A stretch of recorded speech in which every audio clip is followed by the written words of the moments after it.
વંદે ગુજરાત.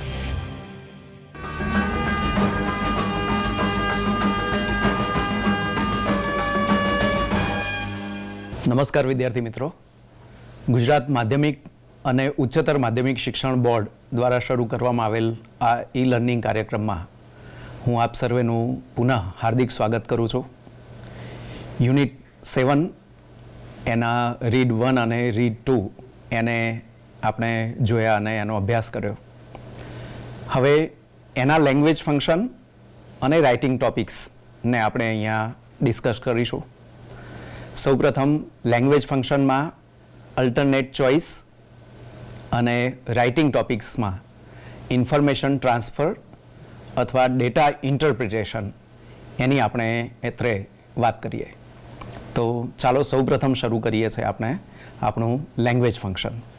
તો આજનું આપણું લેંગ્વેજ ફંક્શન છે અલ્ટરનેટ ચોઇસ. મિત્રો, ચોઇસ શબ્દથી પરિચિત છીએ આપણે. ચોઇસ એટલે પસંદગી, પણ અલ્ટરનેટ ચોઇસ એટલે આપણી વૈકલ્પિક પસંદગી. તો બેમાંથી એક અથવા બેમાંથી એક પણ નહીં, કારણ કે આપણી ચોઇસ પોઝિટિવ પણ હોઈ શકે, હકારાત્મક પણ હોઈ શકે, અને ક્યારેક આપણી ચોઇસ નકારાત્મક પણ હોઈ શકે. તો વૈકલ્પિક ચોઇસમાં બે વસ્તુ, હકારાત્મક હોય તો આ અથવા તે, એ બેમાંથી એક, એને માટે આપણે આઈધર ઓરનો ક્યારેક ઉપયોગ કરીએ, અને નેગેટિવ હોય તો આપણે નાઈધર નોરનો અહીંયા ઉપયોગ કરીશું. તો ચાલો જોઈએ અલ્ટરનેટિવ ચોઇસ. થોડાક ઉદાહરણો દ્વારા એ બાબતને સમજવાની કોશિશ કરીએ. મિત્રો, જીવનમાં અનેક પ્રકારની ચોઇસ આપણે અહીંયા કરવાની થતી હોય છે, અને બેમાંથી એકની પસંદગી એ વારંવાર કરવાની હોય છે. રેસ્ટોરન્ટમાં જઈએ તો ભોજન માટે તરત તમને પૂછવામાં આવશે કે vote would you tech, Punjabi or Chinese. તો બે તો આપણે ખાઈ શકતા નથી, ત્યાં આપણી અલ્ટરનેટિવ ચોઇસ અથવા વૈકલ્પિક ચોઇસ દર્શાવવાની જરૂર પડે. તો આપણે કહી શકીએ છીએ કે ભાઈ I will take either pizza or panipuri. તો આઈધર ઓર એટલે બેમાંથી એક હું આ લઈશ. મહેમાન તરીકે આપણે ક્યાંક જતા હોય તો હોસ્ટ આપણને પૂછતા હોય છે કે vote would you tech, T or coffee. These are suggestion. તમે તમારી અલ્ટરનેટિવ ચોઇસ દર્શાવી શકતા હો છો કે I will take either tea or coffee. અને એ ક્યારેક નેગેટિવ પણ હોઈ શકે. દાખલા તરીકે ચા પણ નથી જોઈતી અને કોફી પણ નથી જોઈતી, તો આપણે કહીશું કે I will take neither tea nor coffee. Thank you. So either or and neither nor are the keywords. એ કીવર્ડ્સ છે આપણી અલ્ટરનેટિવ ચોઇસ દર્શાવવાના. આઈધર ઓર એ પોઝિટિવ છે, જ્યારે નાઇધર નોર એ નેગેટિવ અર્થ દર્શાવે છે. Let's see some example in our PPT. So alternative choice, the keywords are either or neither nor. તો મિત્રો, આઈધર ઓર એમાં પણ તમારે બે ચોઇસના શબ્દો મૂકવાના હોય છે, આઈધર પછી એક અને ઓર પછી એક. અને યાદ એ રાખીએ કે આઈધરની સાથે હંમેશા ઓરનો ઉપયોગ આપણે કરતા હોઈએ છીએ. અને એવું જો નકારાત્મકમાં આપણે દર્શાવવું હોય તો એમાં પણ નાઇધરની સાથે કમ્પલસરી આપણે નોરનો ઉપયોગ કરતા હોઈએ છીએ. નાઇધરની સાથે આપણે આપણો પહેલો ઓપ્શન અથવા પહેલી alternative choice, for example neither tea nor coffee. So first thing to remember, either always take or. પહેલી બાબત જે આપણે સમજવાની છે કે આઈધરની સાથે હંમેશા ઓરનો ઉપયોગ થતો હોય છે, અને નાઇધર ઓલવેઝ ટેક્સ નોર, અને નાઇધરની સાથે હંમેશા નોરનો ઉપયોગ કરવામાં આવતો હોય છે. ફરી બીજી બાબત યાદ રાખીએ કે આઈધર એ હકારાત્મક અર્થ દર્શાવે છે, અને નાઇધર નોર એ નકારાત્મક આપણી અલ્ટરનેટિવ ચોઇસ દર્શાવે છે. Let's discuss some examples. મેં કહ્યું એમ કે બી જ્યારે આપણને ચોઇસ પૂછવામાં આવે કે ભાઈ શું લઈશ તું, તો આપણે બે ચોઇસ જ્યારે આપણને કહેવામાં આવે અથવા બેમાંથી એકની પસંદગી હોય તો આપણે ચોક્કસ આવું કહીએ છીએ કે I will take either pizza or sandwich. અને દરેક કાળમાં આ આઈધર ઓર અને નાઇધર નોરનો આપણે ઉપયોગ કરી શકતા હોઈએ છીએ. Here I will take either pizza or sandwich. આ ટુ ઓપ્શન્સ આર ધેર, અને એ અલ્ટરનેટિવ ચોઇસમાંથી ગમે તે એક, બેમાંથી એક હું લઈશ. But our choice is pizza or sandwich. અને અલ્ટરનેટિવ છે એટલે આપણા પાસે બે વિકલ્પો છે કે ભાઈ આ અથવા આ બેમાંથી જે હશે એ આઈ વિલ ટેક. તો વાક્યરચનાની દ્રષ્ટિએ તમે સમજી શકો છો કે ભાઈ કર્તાની સાથે કાળ પ્રમાણે ક્રિયાપદ વગેરે. કર્મને સ્થાને શું લેશો તો પીઝા અને સેન્ડવિચ એ બંને અહીંયા કર્મને સ્થાને છે એટલે વાક્યના કર્મના ભાગે છે. તો આપણો પહેલો ઓપ્શન પીઝા છે તો એની સાથે તમારે આઈધરનો ઉપયોગ કરવાનો થાય. આઈધર પીઝા, ત્યારબાદ ઓર, અને પછી આપણો બીજો જે અલ્ટરનેટિવ ચોઇસ છે સેન્ડવિચ એ આપણે મૂકવાની થાય. તો હંમેશા યાદ રાખીએ કે આઈધરની સાથે પહેલો વિકલ્પ, ઓરની સાથે આપણો બીજો વિકલ્પ રાખવાનો થાય. Let's discuss one more example. We shall play either kho-kho or cricket. We have free. કોઈ પૂછે કે વોટ શેલ વી ડુ, શું કરીશું, વોટ શેલ વી પ્લે, શું રમીશું. તો આપણે અલ્ટરનેટિવ ચોઇસ બે પસંદગી છે એમાંથી એક રમવાની ઈચ્છા હોય તો આપણે આ કહી શકીએ કે we shall play either kho-kho or cricket. Vote are the alternative choice? So kho-kho and cricket, these are the alternative choices. આ બંને વૈકલ્પિક આપણી ચોઇસ છે, બેમાંથી એક આપણે ગમે તે કરી શકીશું. તો આપ જાણી શકો છો કે આઈધરની સાથે પહેલો ઓપ્શન ખો-ખો, ઓરની સાથે આપણો બીજો ઓપ્શન ક્રિકેટ એ અહીંયા દર્શાવવાની આપણે કોશિશ કરી. તો અહીંયા બંને એક્ઝામ્પલમાં આપ જોઈ શકો છો કે કર્તાની સાથે કોઈ ક્રિયાપદ છે, અહીંયા આપણે ટેક અને અહીંયા પ્લે. તો અહીંયા આપણે આઈધર ઓરનો જે ઉપયોગ કર્યો પહેલા બે વાક્યોમાં, એ આઈધર ઓર કર્મને સ્થાને બે કર્મોમાંથી એક આપણો જે વિકલ્પ છે એ દર્શાવવાની કોશિશ કરે છે.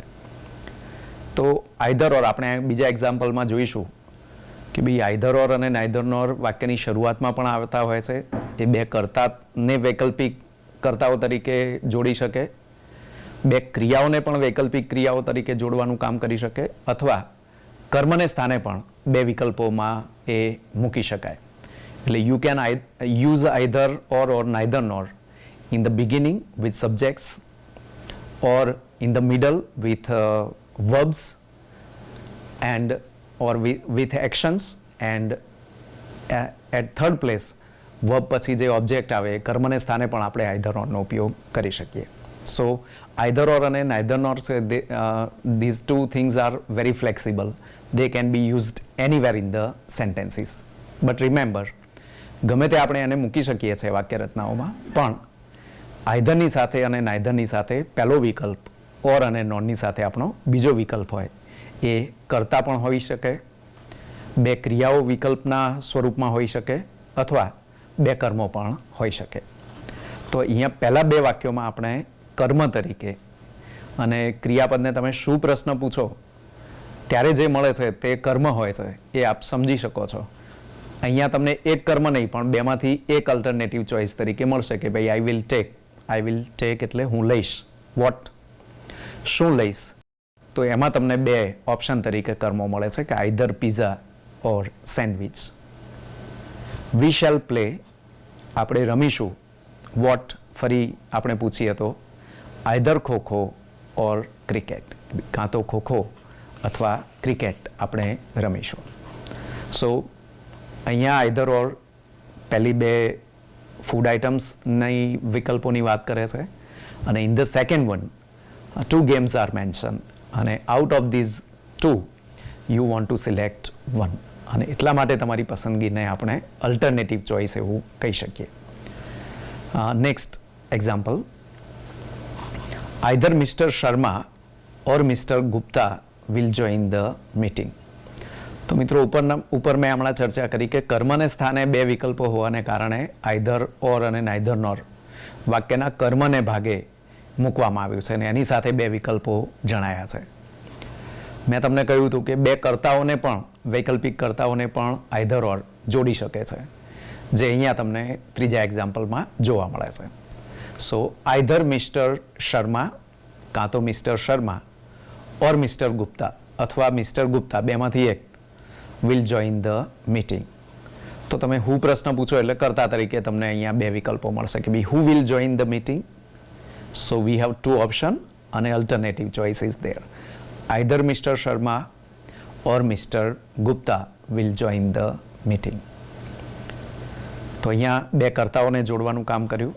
Once again, I will go either to Goa or to Delhi. અહીંયા બે સ્થળોને વિકલ્પ તરીકે આપણે અહીંયા મૂકેલા છે. તો I will go either to Goa.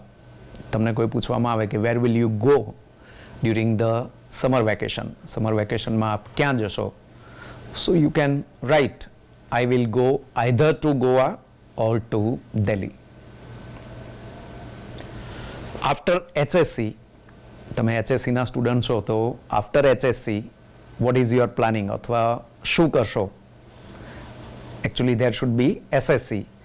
After SSC she will offer either commerce or science stream. તો તમે 11મા ધોરણમાં આવ્યા એ પહેલાં તમારે આ ચોઇસની કન્ફ્યુઝન હતી, આઈધર ઓર હતું તમારી પાસે. તો either science or common stream, બે પ્રવાહો છે આપણી પાસે.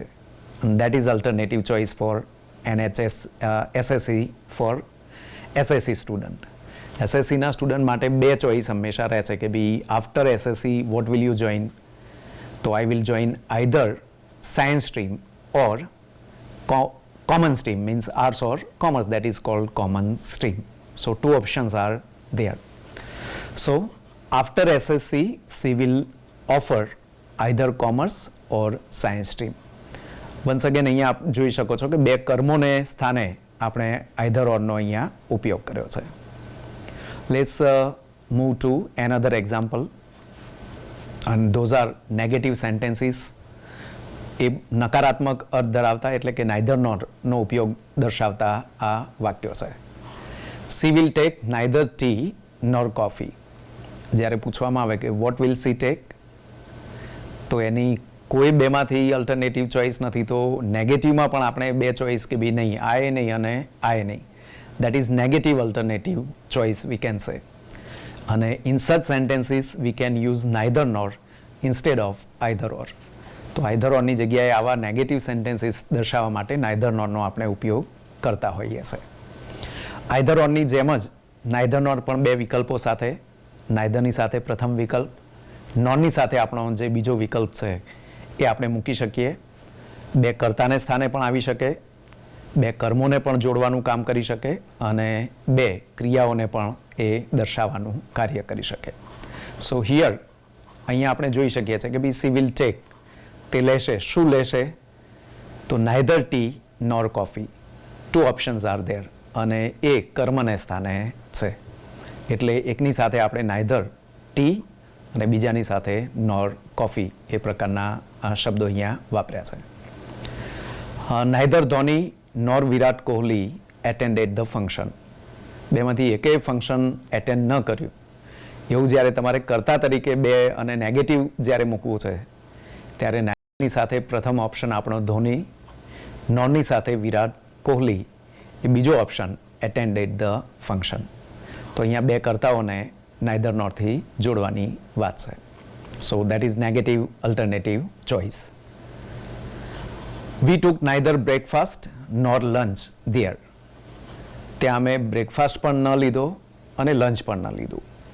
તો એ પણ આપણી અલ્ટરનેટિવ ચોઇસ છે કે ભાઈ ત્યાં બ્રેકફાસ્ટ પણ ન લીધો અને લંચ પણ ન લીધું. અને નેગેટિવ છે એટલે neither breakfast, that is our first choice, nor lunch, that is second choice. He neither, બે ક્રિયાઓને પણ જોડવાનું મેં હમણાં કહ્યું કે ભાઈ આઈધર ઓર અને નાઇધર નોર બે ક્રિયાઓને પણ જોડી શકે. તો નાઇધરની સાથે પહેલી ક્રિયા, નોરની સાથે આપણે બીજી ક્રિયાને મૂકી શકીએ. એક્ઝામ્પલમાં આપ જોઈ શકો છો, હી નાઇધર એક્સેપ્ટેડ ધ જોબ. તેણે જોબ પણ એક્સેપ્ટ ન કરી, નોર સ્ટાર્ટેડ હિઝ ઓન બિઝનેસ, કે પોતાનો બિઝનેસ પણ શરૂ ન કર્યો. બેમાંથી એક પણ નહીં, આ પણ નહીં, આ પણ નહીં. That is negative choices or alternative choice. તો આ પહેલું એવું વાક્ય છે કે જેમાં બે ક્રિયાઓને પણ આપણે આઈધર ઓર અથવા નાઇધર નોર સાથે જોડી શકીએ એ દર્શાવવામાં આવ્યું છે. Either Rakesh or Rekha will join your party. Somebody says who will join my party. તો આપણે ઓપ્શન આપી શકીએ કે બંને નહીં આવી શકે, આઈધર ઓર. તમારે ચોઇસ આપવી પડશે, કાં તો આ કાં તો આ. તો અહીંયા બે કર્તાઓની વાત છે એટલે આપણે મૂક્યું છે કે ભાઈ either Rakesh or Rekha will join your party. કાં તો રાકેશ અથવા રેખા તમારી પાર્ટીને જોઈન કરશે. તો મિત્રો અહીંયા ઘણા બધા એક્ઝામ્પલ જોયા. કાળ તો દરેક કાળનો લગભગ ભવિષ્યકાળ, વર્તમાનકાળ, ભૂતકાળ, એ દરેક કાળમાં કોઈ પણ કાળમાં અલ્ટરનેટિવ ચોઇસ આપ દર્શાવી શકો છો. આઈધર ઓર હકાર માટે, નાઈધર નોર નકાર માટે. બંને ઓપ્શન એ બંનેની સાથે હોય એ તમારે જોવાનું, અને એનું સ્થાન બે કર્તાઓને જોડવાનું કામ પણ હોઈ શકે. બે કર્મોને સ્થાને પણ આઈધર ઓર કે નાઈધર ઓર મૂકી શકાય. બે ક્રિયાઓની સાથે પણ આઈધર ઓર અથવા નાઈધર નોરનો આપણે ઉપયોગ કરી શકીએ છીએ. તો આ અલ્ટરનેટિવ ચોઇસ અને બંને વાક્ય રચનાઓની વાત થઈ. પરીક્ષામાં તમને complete the sentences, identify the function એ પ્રકારના પ્રશ્નો પૂછાતા હોય છે. આઈડેન્ટિફાય ફંક્શન એટલે તમારા ફંક્શનને ઓળખો. તો અહીંયા તમે જોઈ શકો છો કે દરેક વાક્યમાં કાં તો આઈધર ઓર અથવા નાઈધર નોરનો ઉપયોગ થયો છે. તો ધીઝ આર ધ કીવર્ડ્સ. આ બધા કીવર્ડ્સ છે કે જેના ઉપરથી આપને ખ્યાલ આવે કે આ લેંગ્વેજ ફંક્શન અથવા આઈધર ઓર અને નાઈધર નોર આપણું અલ્ટરનેટિવ ચોઇસ દર્શાવવાનું કામ કરે છે. એ વૈકલ્પિક પસંદગી દર્શાવે છે. તો એને માટે તમે આઈધર ઓર અને નાઈધર નોરનો ઉપયોગ કરી શકો. તો આ ફર્સ્ટ થિંગ હતી કે by keywords you can identify the function. કીવર્ડ્સની સાથે તમે ફંક્શનને આઈડેન્ટિફાય કરો. The next thing is using the same pattern. આ જ પેટર્નનો ઉપયોગ કરીને you can complete the sentence. તમે વાક્યોને પૂર્ણ પણ કરી શકો. અને વાક્ય જ્યારે પૂર્ણ કરવાનું થશે ત્યારે half of the sentence will be given, half part will be given. એનો અડધો ભાગ તમને આપવામાં આવ્યો છે. કૌંસમાં કેટલાક વર્બ કે કેટલાક વર્ડ્સ તમને આપવામાં આવ્યા છે, અને એનો યુઝ કરી અને અલ્ટરનેટિવ ચોઇસનો યુઝ કરી અને તમારે એ વાક્યોને કમ્પ્લીટ કરવાના થાય.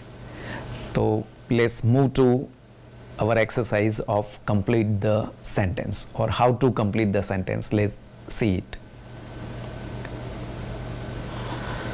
So take the first example.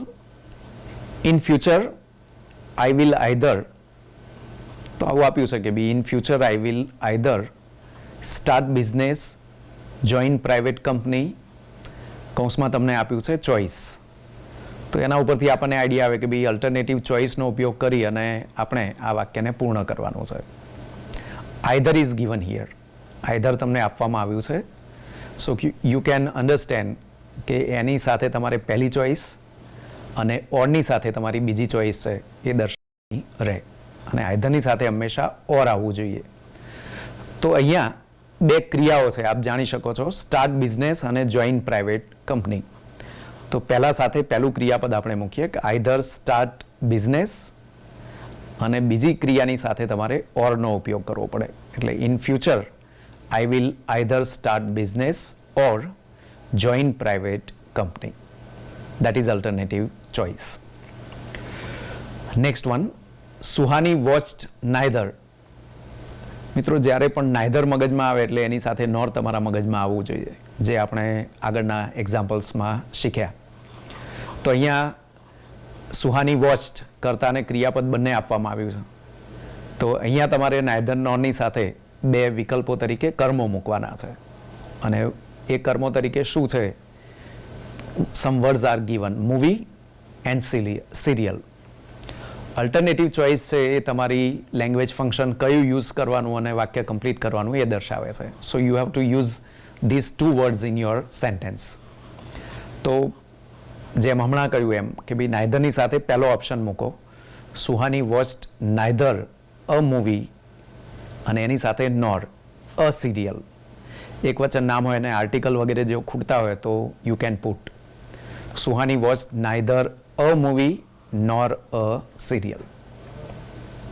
Next one, Rajesh takes neither. અહીંયા વર્તમાનકાળનો ઉપયોગ છે. કાળ ગમે તે હોય, આપણે આપણી નિયમ પ્રમાણે અને સેન્ટેન્સ પેટર્ન પ્રમાણે નાઈધર નોરનો ઉપયોગ કરવાનો થશે. રાજેશ ટેક્સ નાઈધર, બે ઓપ્શન છે, ટી, કોફી. તો પહેલો ઓપ્શન મૂકીએ નાઈધર ટી, નાઈધરની સાથે આપ સમજી શકો છો નોર, અને ત્યારબાદ સેકન્ડ ઓપ્શન કોફી. તો neither tea nor coffee. That shows the alternative choice.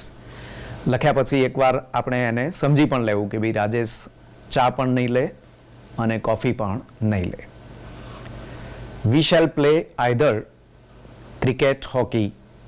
તો એ કર્મો તરીકે અહીંયા બે ચોઇસીસ અલ્ટરનેટિવ ચોઇસીસ તરીકે મૂકવાની છે આપણે, એ સમજીએ.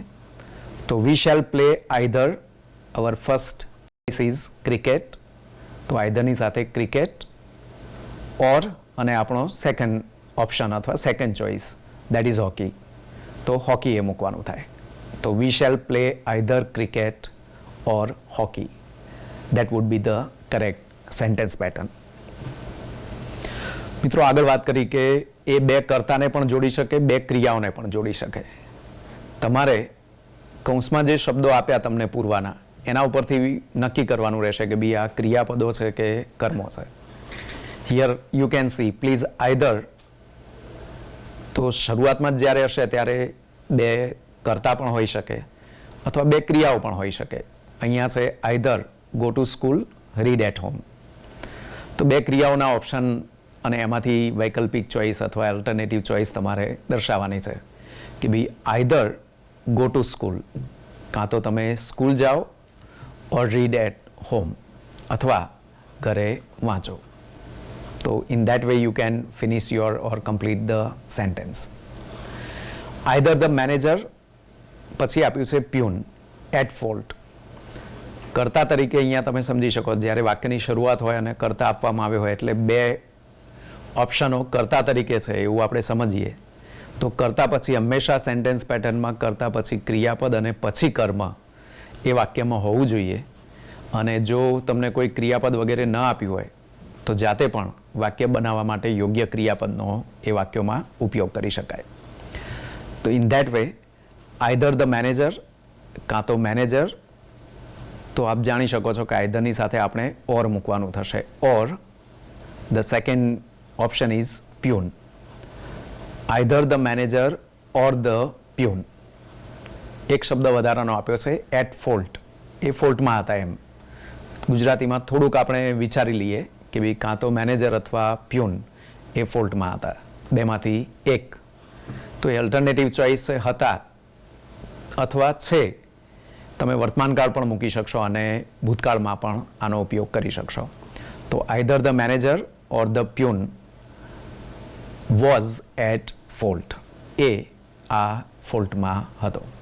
મિત્રો આઈધર નોરમાં જ્યારે કરતા હોય ત્યારે ઓર પછીનો કરતા અને નોર પછીનો કરતા ધ્યાનમાં રાખી એને અનુરૂપ જે ક્રિયાપદ હોય એ તમારે મૂકવાનું થશે.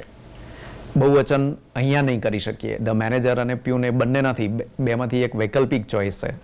એટલે હંમેશા જ્યારે ક્રિયાપદ મૂકવાનું થાય ત્યારે આપણે બીજો વિકલ્પ ઓરની સાથે અહીંયા ધ પ્યુન છે તો ઇઝ એટ ફોલ્ટ અથવા વોઝ એટ ફોલ્ટ.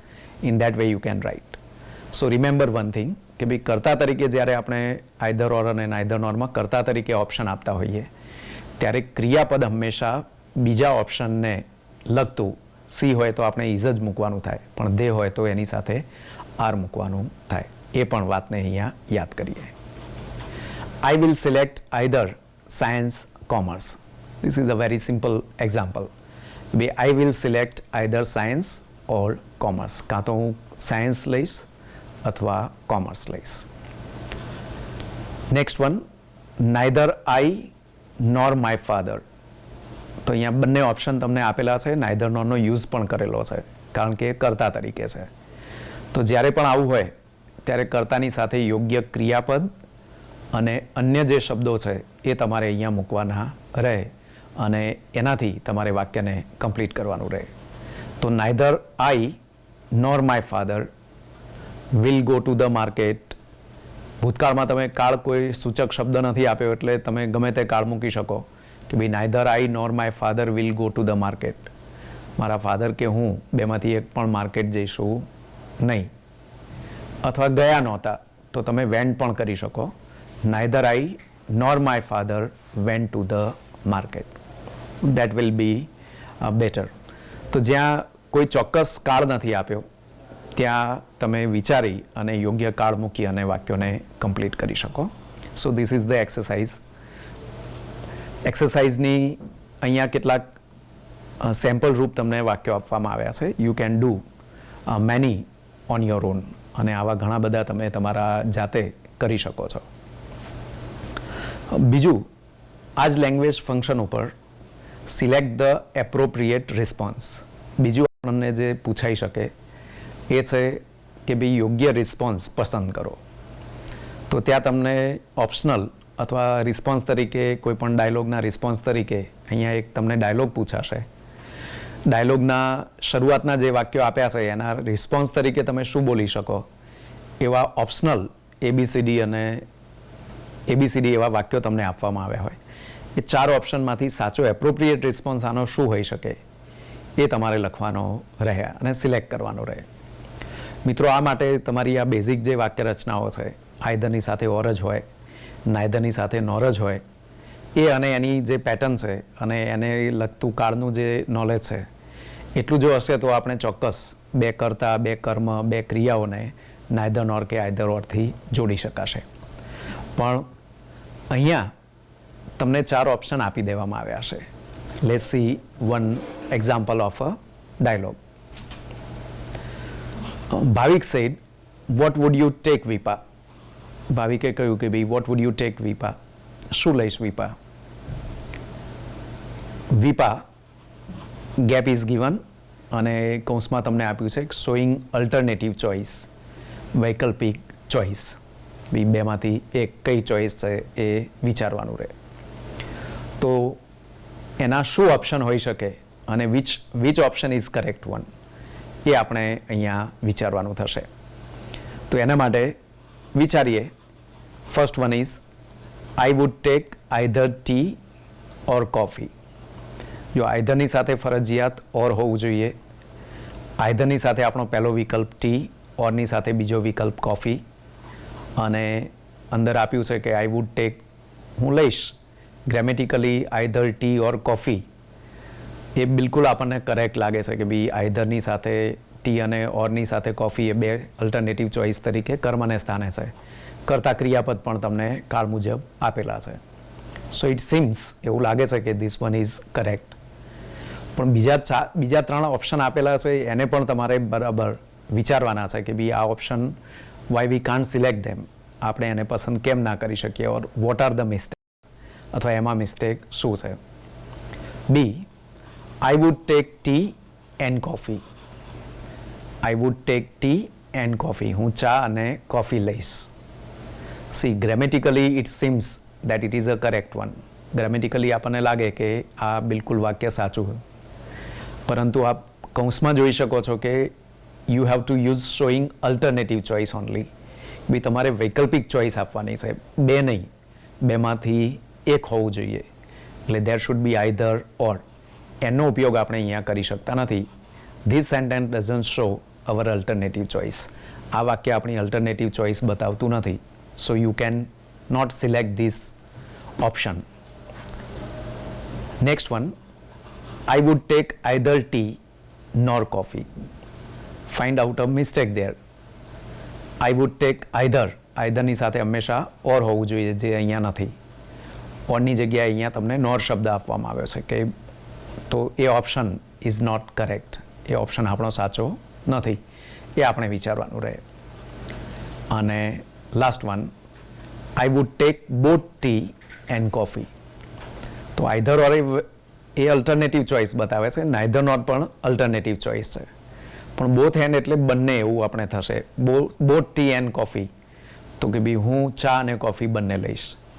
તો એન્ડ અને બોથ એન્ડ એ બંને જે વાક્ય રચનાઓ છે they don't show alternative choice. એમાં ચોઇસ છે બટ અલ્ટરનેટિવ ચોઇસ નથી. We can't select B, C and D. So our option A is the correct one. તો મિત્રો, માત્ર ગ્રેમેટિકલી કરેક્ટ નહીં પણ અર્થપૂર્ણ વાક્ય હોય એ વિચારી અને આપણા લેંગ્વેજ ફંક્શનને અનુકૂળ જ આપણો ઓપ્શન હોય એ પણ અત્રે તમારે શીખવાનું રહે, અને એ જ રીતે તમારા ઓપ્શનને પસંદ કરી અને મૂકવાનો થશે. Let's see one more dialogue. Where will you go during this vacation? Where will you go during this vacation? Try to understand it. બી વેકેશન દરમિયાન ક્યાં જવું ગમશે? રિસ્પોન્સમાં આપે બે ચોઇસીસ તમારી અલ્ટરનેટિવ ચોઇસ દર્શાવવાની છે. Rajan showing alternative choice. Let's see our first option. I will go neither to Goa or to Kerala. જો અલ્ટરનેટિવ ચોઇસમાં નાઇધર છે તો આપ સમજી શકો છો કે નાઇધરની સાથે હંમેશા નોર હોવું જોઈએ. અહીંયા તમને ઓર આપવામાં આવ્યું છે તો આ વિકલ્પને આપણે એટલે પસંદ નથી કરી શકતા. Grammatically it is not correct one. તો ગ્રામરની દ્રષ્ટિએ આ ઓપ્શન કરેક્ટ નથી. Second one, I will go either to Goa nor to Kerala. Once again same mistake is repeating. એ જ મિસ્ટેક અહીંયા છે કે બી આઈધર ટુ ગોવા, આઈધરની સાથે ઓર હોવું જોઈએ, અહીંયા આપણે નોર મૂક્યું છે. તો એ ઓપ્શન પણ આપણો યોગ્ય નથી. I will go neither to Goa and to Kerala. ફરી same thing is repeating here. નાઇધરની સાથે ક્યારેય એન્ડ હોઈ શકે નહીં. તો સિમ્પલી કયા ઓપ્શન સાથે શું આવે? આઈધરની સાથે ઓર જ આવે અને નાઇધરની સાથે નોર જ હોવું જોઈએ. એ જો બાબતો આપણને ખ્યાલમાં હશે તો કરેક્ટ આપણો ઓપ્શન પસંદ કરવામાં કોઈ વાર લાગશે નહીં. Last one, I will go neither to Goa nor to Kerala.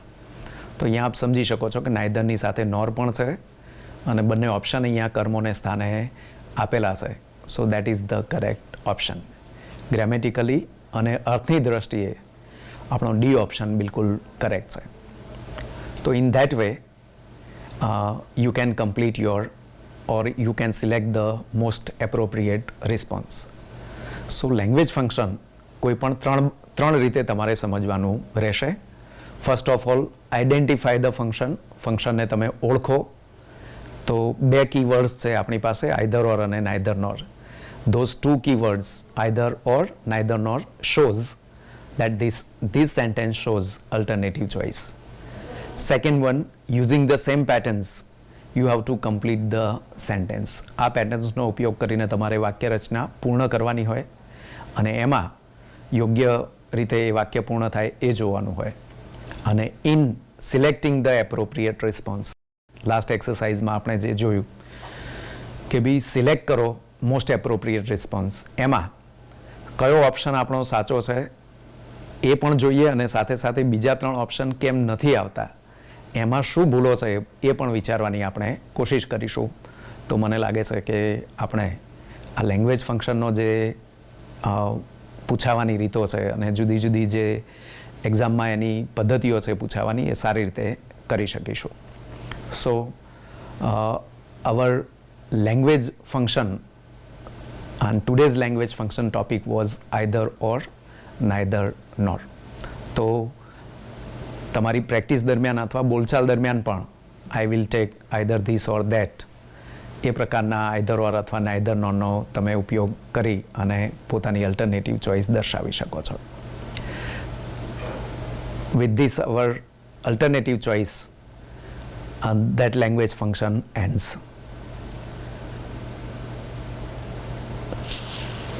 Friends,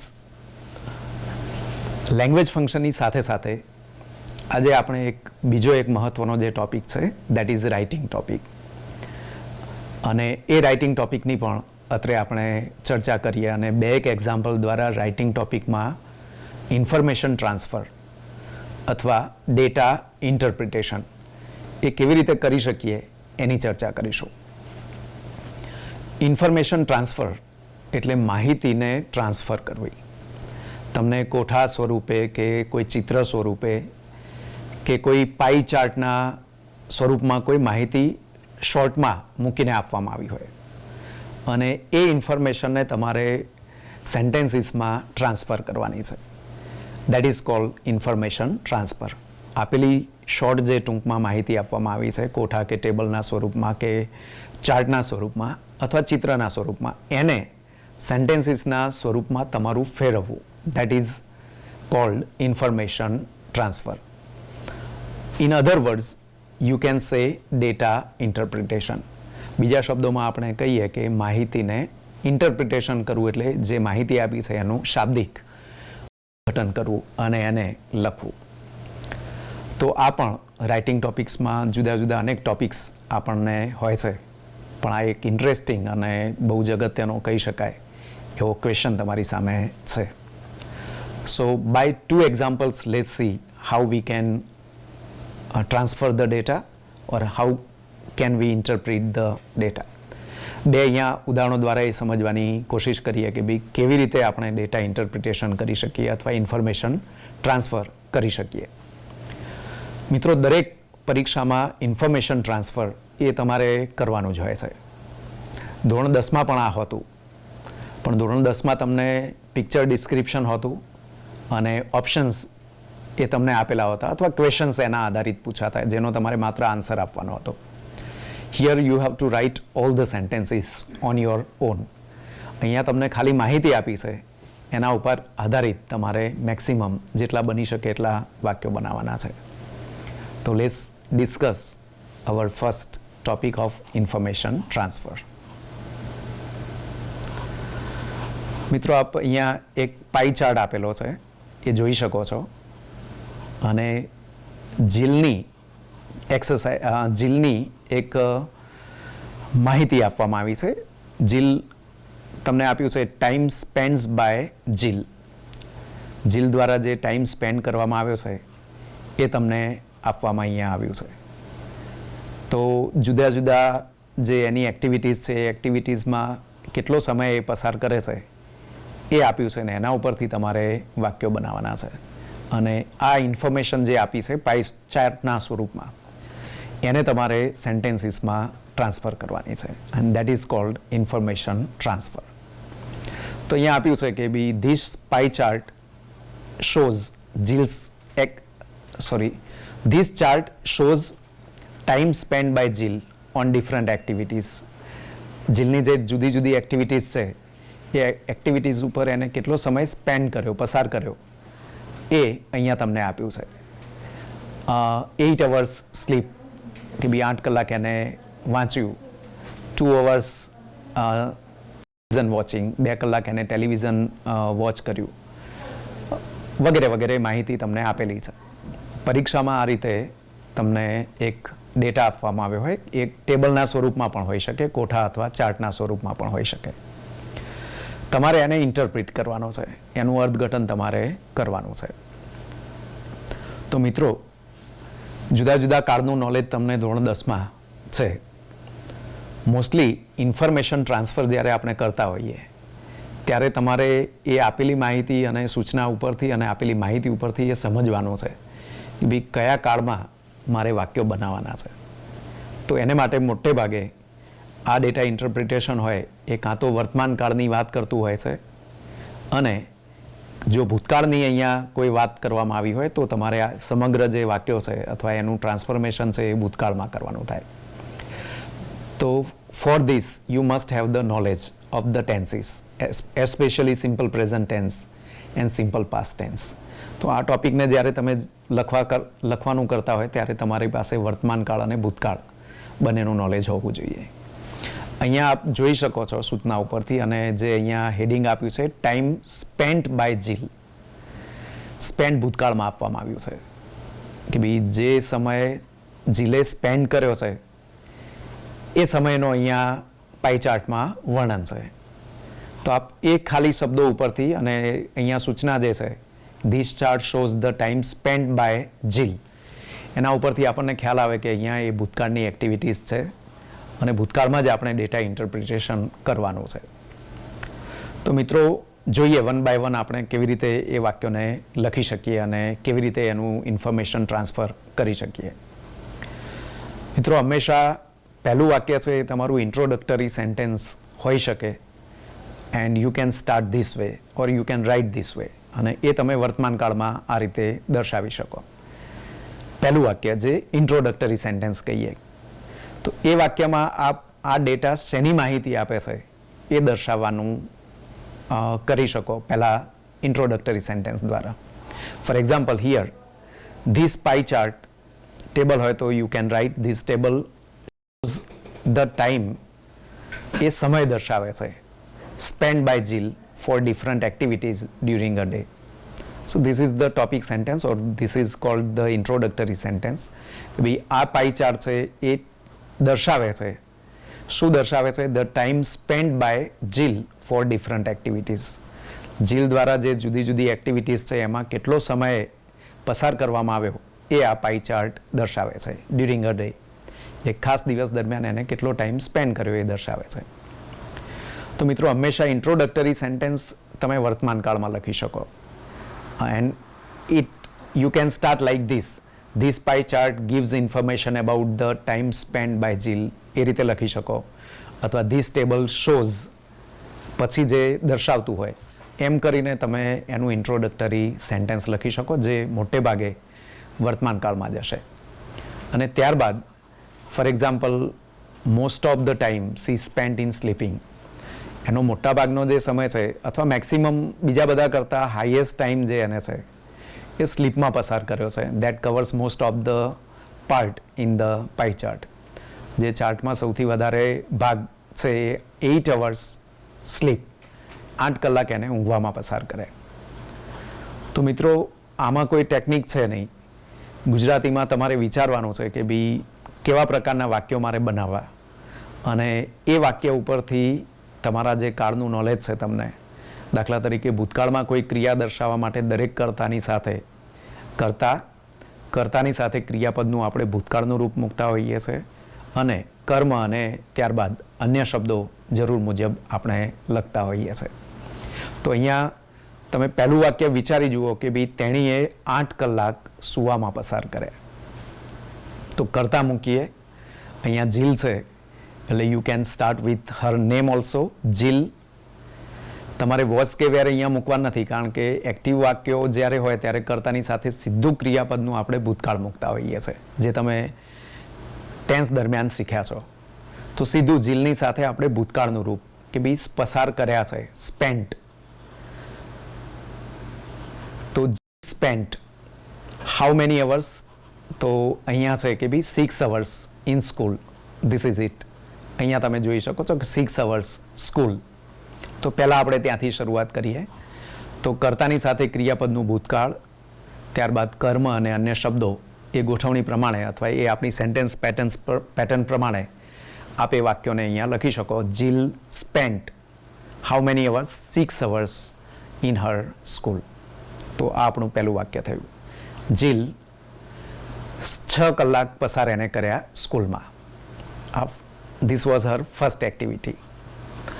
મિત્રો, ત્યાં અહીંયા ધ્યાન રાખીશું કે વોઝ વેર, ભૂતકાળ હોય એટલે વોઝ વેર આવે જ એવું નથી હોતું. પેસિવ વોઇસમાં આપ જાણો છો કે કર્મની સાથે વોઝ વેર અને એની સાથે ભૂતકૃદનનો ઉપયોગ કરીએ છીએ. એટલે જીલની સાથે વોઝ સ્પેન્ટ હોય તો એ તમારું ઇનકરેક્ટ સેન્ટેન્સ થશે.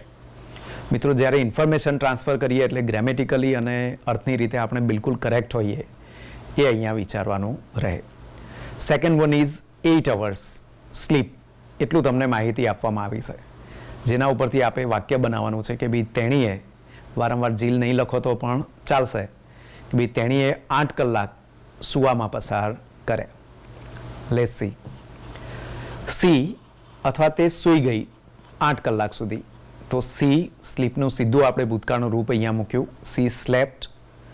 સમયનો ગાળો જ્યારે દર્શાવો ત્યારે ફોર જેવા શબ્દો પણ હોવા જોઈએ, એટલે for 8 hours. She slept for 8 hours. બી 8 કલાક તે એણે આરામ કર્યો. નેક્સ્ટ વન, અહીંયા છે 2 અવર્સ પ્લેઇંગ. 2 hours playing. તો સી પ્લેડ, સીધું કર્તાની સાથે ભૂતકાળનું રૂપ આપ મૂકો. She played for how many hours? એ માહિતી આપ એડ કરી શકો. ફોર 2 અવર્સ, કે ભાઈ 2 કલાક તે રમી. નેક્સ્ટ વન ઇઝ, અહીંયા લખ્યું છે ટીવી ફોર 1 અવર. ટીવી 1 અવર. તો આપણે વિચારી શકીએ કે ભાઈ તેણીએ 2 કલાક સુધી અથવા 1 અવર સુધી ટીવી જોયું. તો અગેન કર્તાની સાથે ભૂતકાળનું રૂપ, એટલે C વોચ્ડ TV four 1 hour.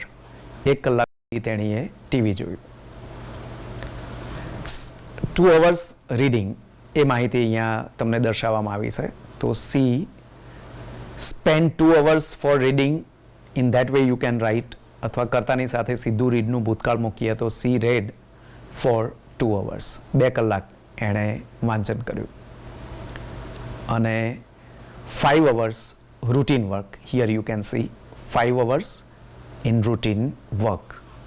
So she spent 5 hours in doing her routine work. બેનું રૂટીન કાર્ય કરવામાં તેણીએ 5 કલાક પસાર કર્યા. તો મિત્રો અહીંયા જે માહિતી તમને 6-7 પ્રકારની આપી છે એ દરેકના આપણે એક એક વાક્યો અહીંયા બનાવ્યા છે. મિત્રો 4 માર્ક્સનો આ જ્યારે એક્ઝામમાં પ્રશ્ન પૂછાય ત્યારે અપેક્ષિત છે કે મોટા ભાગે તમે 8 વાક્યો તો બનાવો. 8થી એટલે જેટલા મેક્સિમમ વાક્યો આપ બનાવશો એટલું વધારે સારું છે. તો જ્યારે આવું હોય અને વાક્યો ઓછા પડતા હોય તો યુ કેન મેક કમ્પેરિઝન. તો કમ્પેરિઝનનો પણ આપણે ઉપયોગ કરી શકીએ કે ભાઈ કઈ એક્ટિવિટી કરતાં કઈ એક્ટિવિટીમાં એને વધારે સમય વ્યતીત કર્યો, હાઈએસ્ટ ટાઈમ એને ક્યાં સ્પેન્ડ કર્યો, લોએસ્ટ ટાઈમ એને કઈ એક્ટિવિટી દરમિયાન આપ્યો. In that way you can compare the things. અને જ્યારે થિંગ્સને કમ્પેર કરવાની હોય ત્યારે મિત્રો કમ્પેરેટિવ ડિગ્રી અથવા બીજી જે ડિગ્રીઝ છે એ ડિગ્રીઝનો પણ આપ ઉપયોગ કરી શકો. Let's see that. એ આપણે અહીંયા જોવાની કોશિશ કરીએ. તો આપણે જોઈએ કે ભાઈ સૌથી વધારે જે ટાઈમ છે 6 કલાકનો એ તેણીએ ઇન સ્લીપિંગ સૂવામાં પસાર કર્યો છે. તો આપણે કહી શકીએ કે ભાઈ ઇન્ટરપ્રિટેશન આપણું આવું હોઈ શકે કે સૌથી વધારે સમય એને સૂવામાં પસાર કર્યો. તો she spent her highest time in sleeping. સૌથી વધારે. In that way you can write she spend the lowest time in watching TV. TV જોવામાં એને સૌથી ઓછો પસાર સમય કરેલો છે. Or you can compare the 2 activities. અથવા 2 એક્ટિવિટીઝને આપણે કમ્પેર પણ કરી શકીએ. Let's see. She spent more time in playing than watching TV. In playing she spent only 1 hour. અને in playing she spent 2 hours and in watching TV she spent only 1 hour. TV 1 કલાક જોયું છે, 2 કલાક એને રમવામાં પસાર કર્યા છે. તો એના ઉપરથી આપ કમ્પેર કરી શકો કે ભાઈ તેણીએ રમવામાં વધારે સમય પસાર કર્યો ટીવી જોવા કરતાં. અને આ પ્રકારની જ્યારે વાક્ય રચના હોય ત્યારે તમારે કમ્પેરેટિવ ડિગ્રીનો ઉપયોગ કરવાનો થાય. 10મા ધોરણમાં આપ કમ્પેરેટિવ ડિગ્રી પણ શીખ્યા છો અને એનો જ અહીંયા યુઝ કરવાનો છે. ભૂતકાળમાં જ આપણે એ વાક્યને લખીએ કે C spent more time in playing. વધારે સમય એને પ્લેઇંગમાં પસાર કર્યો દેન વોચિંગ ટીવી. ટીવી જોવા કરતાં. તો આ રીતે જ્યારે ઓછા વાક્યો આપણી પાસે હોય તો આ પણ એક ઇન્ટરપ્રિટેશન થયું. હાઈએસ્ટ અને લોએસ્ટ ટાઈમ એ પણ કરી શકાય. And you can compare the 2 things. અને 2 બાબતોને આપણે કમ્પેર પણ કરી શકીએ. So this was the first topic. આ પહેલો આપણો એક પાઈ ચાર્ટ હતો જેનું ઇન્ટરપ્રિટેશન અર્થ આપણે કર્યું અથવા એ ઇન્ફોર્મેશનને આપણે રિટર્ન સ્વરૂપમાં અહીંયા દર્શાવવાની અને ટ્રાન્સફર કરવાની કોશિશ કરી. First of all you should start with the introductory sentence. Introductory સેન્ટેન્સથી વાક્યની શરૂઆત થાય. એમાં વર્તમાન કાળમાં આ પ્રકારનું આપ વાક્ય લખી શકો અને ત્યારબાદ દરેક એક્ટિવિટીને લગતું વાક્ય આપ લખી શકો. વાક્યો વધારે બનાવવા માટે હાઈએસ્ટ લોએસ્ટ ટાઈમ જે હોય એ પણ આપણે અહીંયા દર્શાવી શકીએ. મેક્સિમમ મિનિમમ પણ દર્શાવી શકીએ અને જ્યાં જરૂર હોય ત્યાં કમ્પેરિઝન પણ કરી શકાય. મિત્રો, ડેટા ઇન્ટરપ્રિટેશન કરવાના કોઈ નક્કી નિયમો નથી. માત્ર તમે છો, તમારી સમજ છે અને તમારી પાસે જે અત્યાર સુધીનું નોલેજ છે કાળનું, એનો અહીંયા ઉપયોગ કરી અને તમારું ઇંગ્લિશ કેવું છે એ તપાસવાની આ પ્રશ્ન કોશિશ કરે છે. અને એટલા માટે જ એને રાઇટિંગ ટોપિકમાં સમાવિષ્ટ કરવામાં આવ્યો છે. તો રાઇટિંગ જ્યારે આપણે કરીએ ત્યારે ગ્રેમેટિકલી અને અર્થની દ્રષ્ટિએ પણ આપણે પ્રિસાઇઝ રહીએ અને ચોક્કસ રહીએ એ આપણે ચોક્કસ જોવાનું રહે. But I think we should do one more example. પણ મને લાગે છે કે એક બીજું પણ એક્ઝામ્પલ આપણે કરવું જોઈએ. Here it is. તો અહીંયા તમને આપવામાં આવ્યું છે, આપની બુકમાં જ આ એક્સરસાઇઝમાં છે. This table gives information about PM's visit to your city. Write sentences based on it. એના ઉપર આધારિત જે વાક્યો છે એ લખો. So time is given here and program is given here.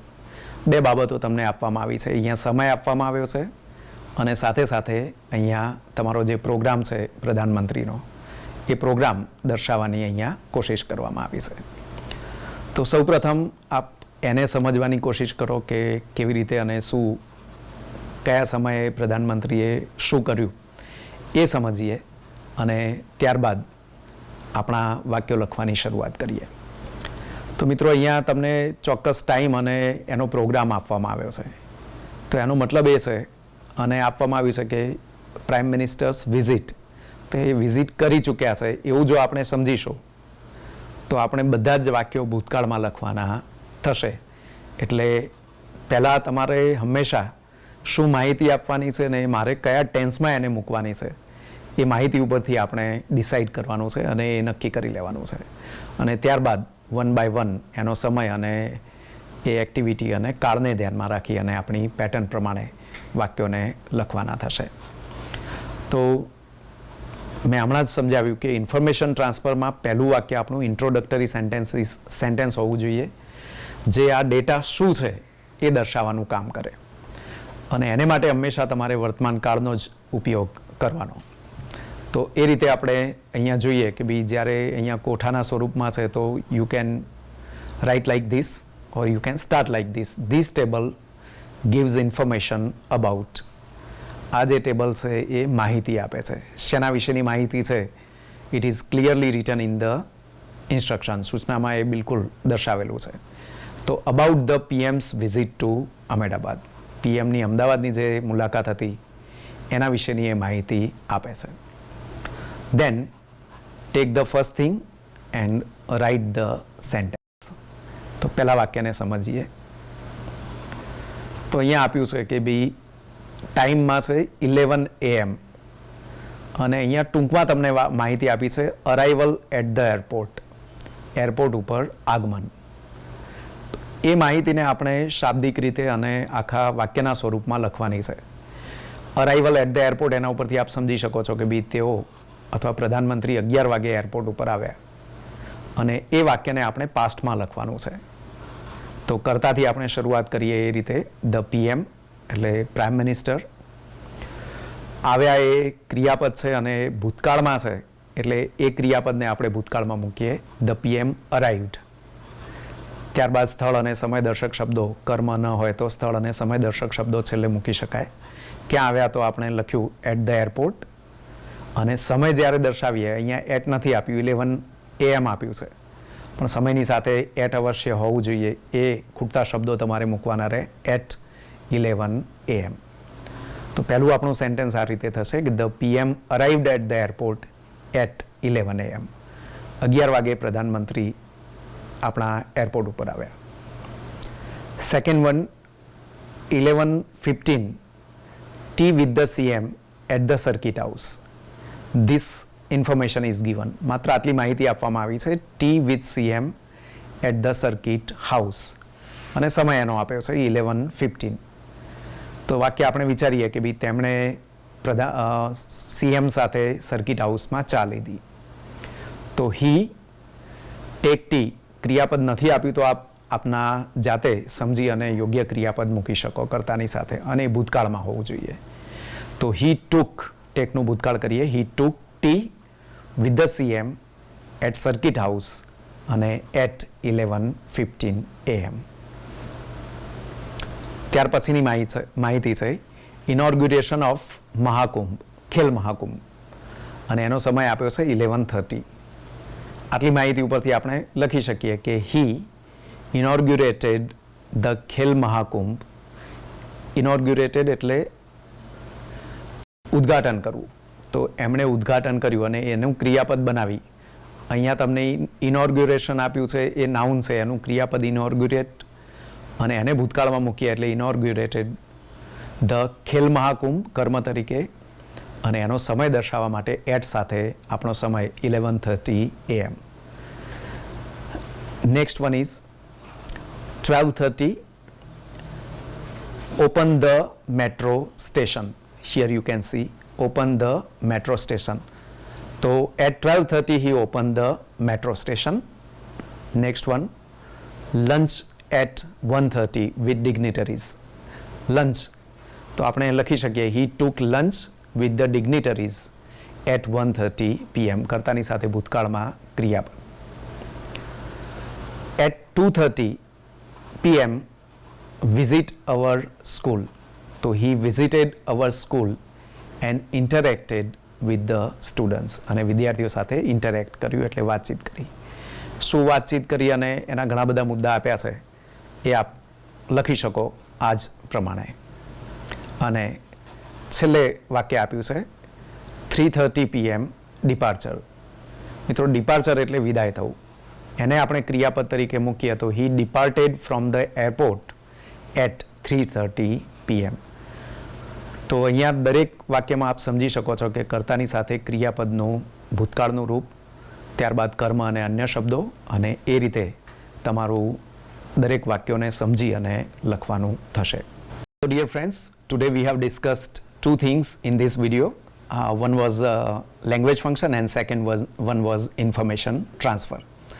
આની ઘરે પણ આપ વધારે ને વધારે પ્રેક્ટિસ કરશો તો મને લાગે છે કે ખૂબ સારી રીતે આપ પ્રશ્નોને આપ સમજી શકશો.